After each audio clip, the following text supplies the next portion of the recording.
Des brosses à dents à perte de vue. Pour des yeux ordinaires, elles ressemblent toutes, mais pour tout signer, elles n'ont rien en commun. Nos brosses à dents les plus vendues en Occident, notamment sur les marchés européens et américains, sont celles qui ont de grosses têtes longues et dont les poils sont plus durs. Les Chinois, eux, préfèrent les brosses avec de petites têtes et des poils plus doux. Tout a compris les préférences du marché chinois depuis quelques années seulement. Cela fait plus de 30 ans que sa famille travaille pour des contrevenants de l'étranger, mais en 2010, l'entreprise a élargi ses activités sur le marché intérieur.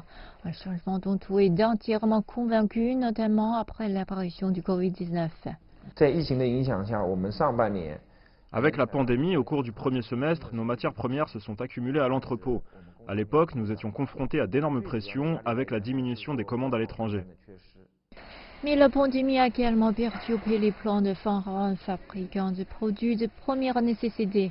Et comme tout, celui-ci a décidé de se mettre au commerce électronique dans l'espoir de s'implanter sur le marché intérieur. Un choix heureux. En mars, nous nous sommes joints au programme client-fabricant sur Taobao et cela nous a permis d'atteindre directement les clients. Et avec le retour du Big Data d'Alibaba, la plateforme guide notre production pour mieux répondre aux besoins du marché. En 6 mois, nos revenus ont déjà dépassé nos pertes dues à la pandémie. On a pu voir nos commandes quotidiennes se compter en milliers. Le 1er novembre, nous avons reçu 75 000 commandes. C'est le premier pic précédant le 11-11 de cette année. C'est 10 fois plus que nos ventes habituelles.